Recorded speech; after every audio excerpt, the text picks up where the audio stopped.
What's going on? It's Dman. Welcome back to another Mavs Gaming video.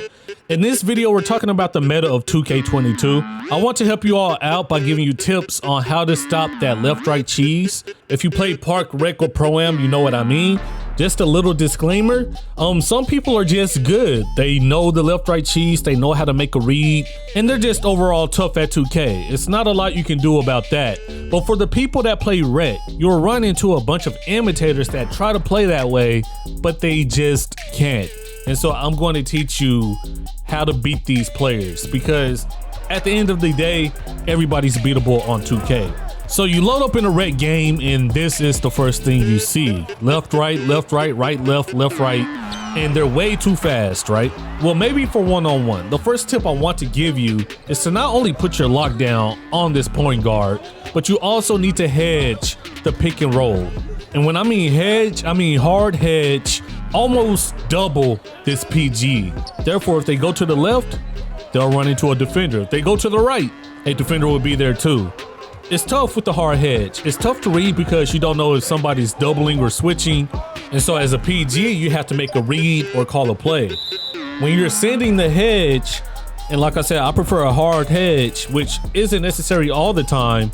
But if you're not going to do the hedge and follow or the show and get back, sometimes you're going to give up that slip and they're going to get the easy two. But at the same time, giving up a two is always better than watching your lock get fried for a three. So it's a little bit of give and take. Like I said, even when the screen isn't there, so we're not technically hedging, we still try to get that initial bump and play sides just so we can make these PGs go where we want them to go. You're not going to go where you want to go. It doesn't work like that. So you see, I'm playing the left right here, and they see that. But once they try to go to the right, we have Dooms there to go for the blitz. And so that's one thing I definitely recommend. Hedge the pick and roll. If you're doubling or trying to force the PG a certain way, make sure your teammates are baiting out the corner or even on the hash, so you're able to go for those blitzes and you'll start making the PG turn the ball over. The second tip I want to give you is once you're done hedging, once you lock that up, you need to continue to make the PG uncomfortable and make him make a read. Make him pass the ball. That is the skill gap between a good PG and a bad one. A good PG can get his own shot and throw a dot, but for some reason when you play the Rec and you bump these PGs, they don't know what to do. They're used to getting their way all the time, and they just start making bad decisions, bad passes, bad shots. That's what you want. You know, you want to make them make a read. They can left, right all they want, but what happens when they make that pass?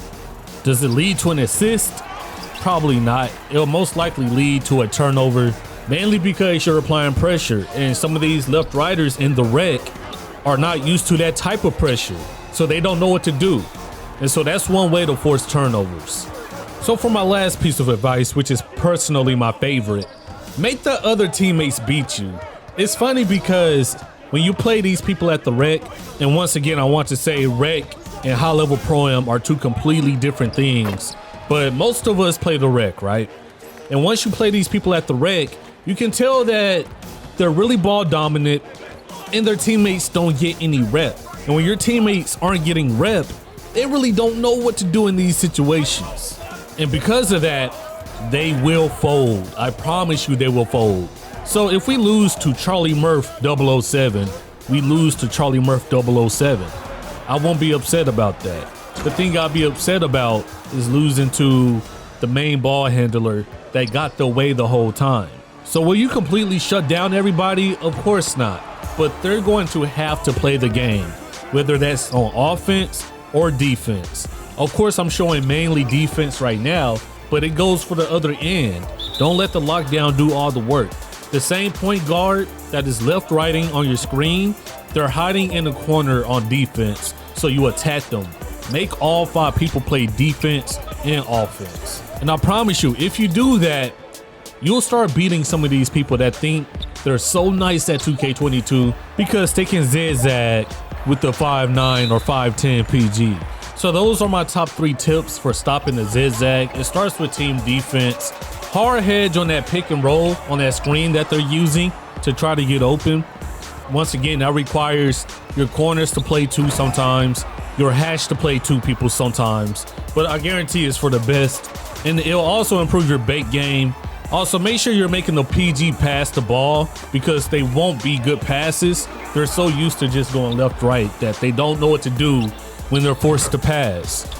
And for the last tip, just make the other teammates beat you.